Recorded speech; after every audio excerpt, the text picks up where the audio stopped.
Olá, tudo bem? Eu sou a professora Vanessa Lemos e hoje nós vamos fazer uma pílula, uma discussão breve sobre dor torácica e é muito importante que você utilize o raciocínio clínico centrado nos mecanismos fisiopatológicos, cercado numa boa anamnese para que você minimize os seus erros diagnósticos. Então, dor torácica, dentro desse sistema, é muito importante a gente avaliar se essa dor torácica é de origem cardíaca ou se ela é de origem não cardíaca. É a primeira coisa que a gente vai fazer. Uma das coisas mais prevalentes dentro da urgência e emergência é a dor torácica. A primeira coisa que o médico tem que fazer é diferenciar se essa dor torácica é típica ou atípica, ou seja, se ela é anginosa, tipicamente anginosa, ou se ela não é anginosa. Então, a dor torácica no sistema cardiovascular ela é muito importante porque ela não vem só por causa de angina. O que é angina? Angina é uma dor provocada por isquemia. Isquemia de quem? Das artérias coronárias. E o que ocorre? Ocorre um desbalanço entre a oferta de oxigênio e o consumo de oxigênio pelo miocárdio. Então, angina miocárdica é a isquemia provocada pelo desequilíbrio entre a oferta e o consumo do oxigênio pelo músculo cardíaco, que é o miocárdio. Então, geralmente, essa dor torácica anginosa típica, uma das causas de dor torácica típica, que é a dor de origem anginosa, ela pode ocorrer por obstrução das artérias coronárias, por formação de trombo. O indivíduo pode ou não ter necrose dessas células, então se essa isquemia for prolongada, ele vai ter morte celular e necrose. Aí sim, o indivíduo infarta. Mas se ele não tiver morte celular com necrose, o paciente não infartou, ele teve apenas angina, ok? Então, a dor de origem não cardíaca, as principais nesse caso, a gente tem a de origem gastrointestinal, gastroesofagiana, e a gente tem a não gastroesofagiana. Então, dentro desse raciocínio, a gente pode ter a doença do refluxo gastroesofágico, que o paciente vai ter dor retroesternal, em aperto, em ascendência pelo externo, espasmo esofagiano, disfagia, dá uma dor torácica incrível retroesternal, e o paciente que tem úlcera péptica. A não gastroesofagiana tem diversas outras causas. A cardíaca, a gente tem a de origem isquêmica, que eu acabei de falar, angina estável, instável e infarto, e a não isquêmica. Então, a não isquêmica pode ser uma dor retroesternal, existem doenças que podem dar uma dor muito parecida com a do infarto e não ser infarto. Por exemplo, a dissecção da aorta aguda, que é uma questão gravíssima, o paciente tem pouco tempo de vida, o caso é cirúrgico e se a gente não souber diferenciar, o paciente vem a óbito. Dor de origem no pericárdio, que também dá dor retroesternal, e doença valvar, que dependendo da doença valvar, pode ter uma dor similar, parecida com a isquemia, sendo dor retroesternal, em aperto no peito, que pode até irradiar para os membros. Então, confunde bastante. Então, a gente precisa conhecer as entidades, precisa caracterizar bem os sinais e sintomas. Eu vou ser repetitiva, mas é assim que a gente chega lá. Caracterizar os sinais e sintomas. A dor de origem não esofagiana, vamos descer aqui, ó. Pode ser o pneumotórax, pode ser embolia pulmonar, músculo esquelético e psicoemocional. Existe uma outra coisa que pode dar uma dor não cardíaca, que pode confundir, que é o paciente que tem herpes zoster. As vesículas elas ficam trespassadas no tórax. A dor é muito similar também à dor torácica tipicamente anginosa. Então, uma coisa fácil de ver é que quando o paciente tira a camisa, você vai ver as vesículas trespassando pelo tórax. Então, isso já é um diagnóstico diferencial. Então, quais são as características da dor? A gente já estudou isso assim incansavelmente, mas nunca é demais repetir, né? É importante colocar a localização, a irradiação, o caráter, fator que desencadeia e atenua, a intensidade, a duração, a evolução e os sintomas associados. Vale ressaltar que a gente estudou sobre irradiação e sobre dor referida, na verdade, essa dor de origem cardíaca, o termo certo seria referida para o membro superior e não irradiada, mas acabou que isso se tornou uma coisa universal e a gente usa o termo irradiação. Ela pode ser reto external para o lado do hemitórax à esquerda e na face medial do membro superior esquerdo, pode para o membro superior direito. Ela pode se fixar no epigastro, ela pode ficar no pescoço e na mandíbula, ela pode ser até lombar, ela pode ser dorsal. Então, qual que é a localização? A localização mais característica da dor retroesternal, mais à esquerda e menos à direita. Ela pode ser restrita a uma pequena região, como eu acabei de mostrar aqui, uma pequena região, como pode ter uma região distinta e grande. Paciente que tem uma osteocondrite, que se tem uma inflamação da articulação externo-condral, também chamada de síndrome de Tietze, o paciente vai ter dor nas articulações. O que vai diferenciar? Ele vai falar, eu estou com muita dor no peito, aqui retroesternal, em aperto. Aí quando você palpa as articulações externo-condrais, o paciente sente muita dor. Então, uma coisa que pode diferenciar da osteocondrite é que na palpação o paciente sente dor. A irradiação, na verdade, a gente já falou de referida, de uma obstrução de artéria coronária. A irradiação, a referência, vai para o pavilhão auditivo, maxilar, região interescápulo vertebral, membro superior, ombro, região cervical, região epigástrica. Então, nós temos que prestar bastante atenção nisso. O caráter, ela é anginosa. A anginosa, ela é em aperto, em opressão, peso, em constricção. Então, você analisar e observar o caráter que o paciente está dimensionando para a dor é muito importante. A duração, anginosa. A angina, ela pode ser uma angina estável, instável e pode haver uma isquemia prolongada causando morte, necrose celular, causando infarto. Então, a angina típica, estável, causada por obstrução da placa, ela acontece com o decorrer dos anos, a diminuição do fluxo sanguíneo vai ocorrendo ao longo dos anos.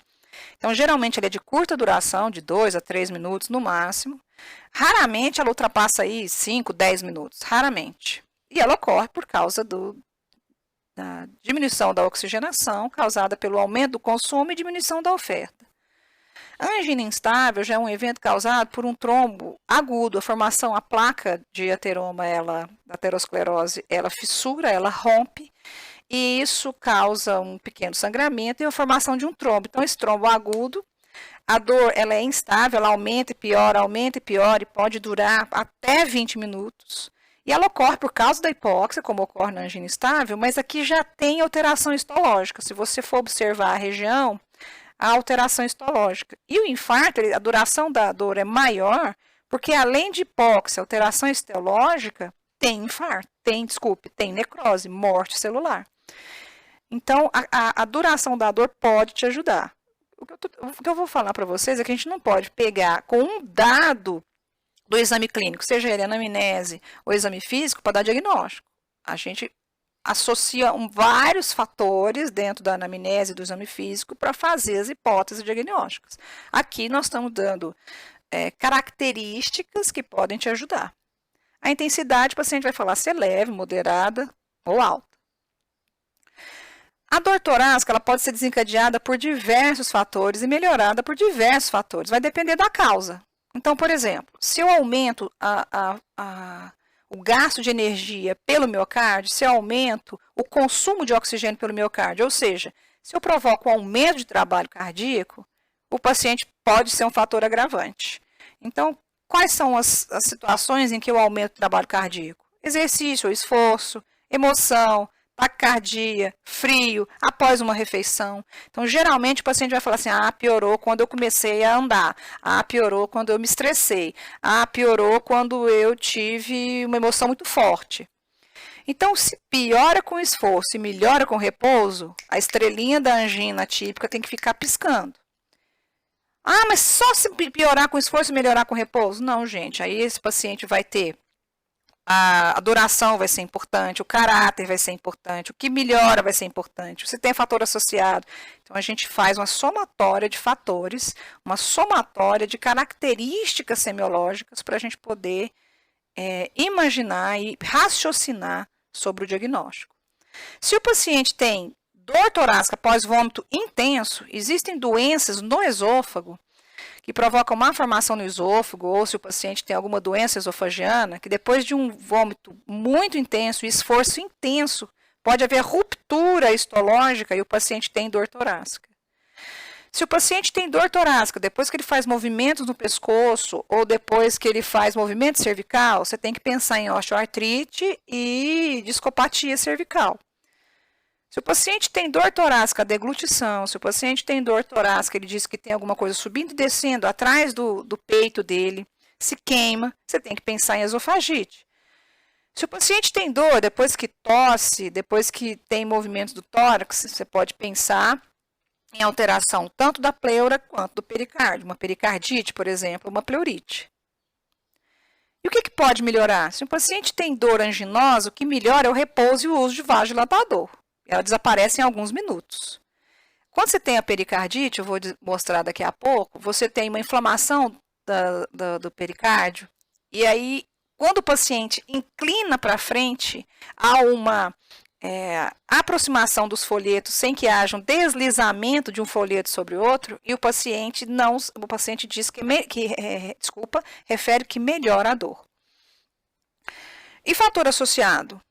Por exemplo, se o paciente tem dor torácica em aperto no peito, retroesternal, que ele refere no membro superior esquerdo e no pescoço, que piora com o esforço, melhora com o repouso, associado a náusea, vômito, sudorese fria, está muito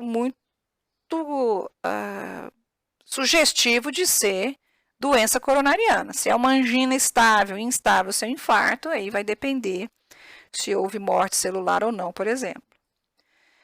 Associada a palpitação e dor pré-cordial. Às vezes o paciente tem uma taquiarritmia, ou seja, a frequência cardíaca está alterada, e com a arritmia o paciente pode sentir palpitação e dor pré-cordial, por exemplo. Aqui são exemplos, né? Tem diversos. Então, a dor de origem pericárdica, como eu acabei de falar, nós podemos observar que nós temos pericárdio visceral e parietal, e entre eles o líquido, e os folhetos entre o pericárdio visceral e parietal, os folhetos estão inflamados. Então, isso pode gerar uma dor pré-cordial retroesternal. Então, ela é inflamatória, então ela é aguda, ela é retroesternal. Pode irradiar para a cervical e para o dorso. Ela é em peso, pressão, queimação. Ela não tem fator de melhora e de piora, ela geralmente é contínua. Ela não é intermitente, ela é contínua e mais intensa. O que piora? Respiração, movimento do tórax, alteração do decúbito, deglutição, movimentos do tronco. O que melhora? Inclinação do tórax para frente ou aquela posição genitopeitoral. Essa posição do tórax inclinado para frente, que alivia a dor torácica de paciente com pericardite, chama posição de Blackman. E a dor de origem aórtica? A gente tem que saber o seguinte, a artéria aorta, o tronco dela, ela tem a parte ascendente, a curvatura, e tem depois a descendente, que está em todo o tórax. Depois ela se divide em vários ramos, até chegar na inguinal. Então, o que pode ocorrer? Esses folhetos podem ficar friáveis, então nós temos na histologia a íntima, a média e a adventícia. O que pode acontecer? Ruptura dessas camadas e haver uma comunicação. Essas camadas se rompem e há uma dissecção. Isso faz com que haja separação dessas camadas, entrada de sangue entre essas camadas, e isso gera uma dor absurda. Imagina haver ruptura da parede da aorta, é o vaso de maior pressão. Esse vaso disseca, ele pode romper e, entre aspas, rasgar, fecha aspas, até as ilíacas. O paciente tem morte súbita. Então, qual que é a chance desse paciente? A hora que iniciar a dissecção, o diagnóstico ser feito e ter tempo de ir para o centro cirúrgico e fazer uma colocação de uma prótese na região que está dissecando. Então, qual que é a característica dessa dor? Ela vai ser crônica? Não, ela vai ser súbita. A dissecção ela é súbita, a dor é intensa, não melhora com nada. O paciente informa que é como se estivesse introduzindo uma lança dentro do peito dele. A dor é lancinante. Então, ela é retroesternal, pode ser na face anterior do tórax, irradia para a região cervical, interescapular e ombro. Pessoal, parece muito com a dor anginosa. Pode ocorrer de confundir? Pode. E isso será um grande problema. No exame físico, a gente pode ver alterações que pode ajudar a dar o diagnóstico, mas eu vou falar disso adiante. Então, a gente tem que estar muito atento a essas características da dor. Outras características importantes é que a dor retroesternal, ela geralmente é isquêmica, alteração do pericárdio, esôfago, aorta, tromboembolismo pulmonar, alteração do mediastino. Se ela é interescapular, pensar também em isquemia, músculo esquelética, lembra a dor referida da vesícula biliar e do pâncreas? Tórax anterior direito, lembra? Vesícula, fígado, abscesso subdiafragmático, TEP, miosite aguda, etc. A dor epigástrica pode ser de origem gastroduodenal, pode ser de origem esofágica, pode, mas pode ser de origem isquêmica, pode ser pericárdica, vesicular e hepática. Então, a gente tem que estar atento, muito atento à dor torácica e à dor abdominal. Tórax esquerdo inferior. Se eu estou com dor no tórax esquerdo inferior, pode ser uma neuralgia. Essa neuralgia é típica quando o paciente tem herpes zoster, por exemplo. Pode ser uma miosite, pode ser até pneumonia. Pode ser alteração do baço, tromboembolismo pulmonar. E nos membros superiores, pode ser isquemia, pode ser discopatia cervical. Nos ombros, pode também ser isquemia, pode ser muscular, pode ser pericardite. Se for à direita, pode ser da vesícula, por exemplo. Então, a gente tem que estar atento. Então, a angina.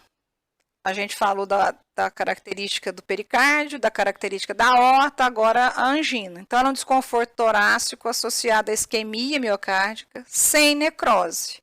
Dura de 2 a 10 minutos. Então, em aperto, impressão, sufocamento, estrangulamento, constricção, queimação. Então, aqui é o caráter da dor. Pode estar associada a náusea, tontura, e geralmente ela é difusa. Ou, como eu disse lá, ela pode ser minimamente localizada, mas geralmente ela é difusa. Varia, ela é muito variável, ela pode estar numa intensidade pela manhã e numa intensidade à noite. O paciente pode não sentir nada, o paciente pode estar com uma obstrução coronariana e ter isquemia silenciosa. Pasmem, 25% dos infartos, das anginas, nos infartos, na verdade, no mundo, são silenciosos. Outra coisa que pode ter um equivalente é geralmente no trajeto do nervo ulnar, no antebraço, na mandíbula, dente, pescoço e ombro. E geralmente ocorre o esforço e melhora o repouso. Geralmente, por que o geralmente? Porque existe isquemia silenciosa. Aqui, vocês vão ter oportunidade de copiar isso com tranquilidade. Eu coloquei pequenos resumos, né? Depois eu quero que vocês observem. Vou dar o exemplo da angina. Então, ela é retroesternal e tem irradiação, pressão em aperto, duração, associada a quê? E melhora com quê? O infarto, a mesma coisa da angina, mesma coisa aqui da angina novamente. Geralmente, ela é súbita e tem a duração maior. O fator desencadeante é a mesma coisa, mas o paciente também pode ter dor no repouso se a obstrução coronariana for muito grande. Geralmente não alivia, a não ser que se desobstrua. Pode estar associada a dispneia e sudorese. E no pericárdio, pericardite, a dor geralmente é no ápice, perto do externo, pescoço e ombro à esquerda. O paciente fala que está enfincada, empontada, ela geralmente aguda, aí parece que está levando uma facada, pode durar horas, dias, ela é intermitente, ela vai e volta. Piora com a respiração profunda, rotação do tórax, movimento, melhora ao sentar ou inclinar o tórax para frente. E assim você vai ver em diversas outras alterações. A dissecção da aorta, coloquei esse quadro aqui para ajudar. Esse quadro está em diversas literaturas e fácil de achar. A embolia pulmonar, esofágica, psicogênica e o herpes zoster. Eu não vou repetir, porque eu já falei um pouco disso anteriormente. Então, aqui vai te ajudar bastante, ok?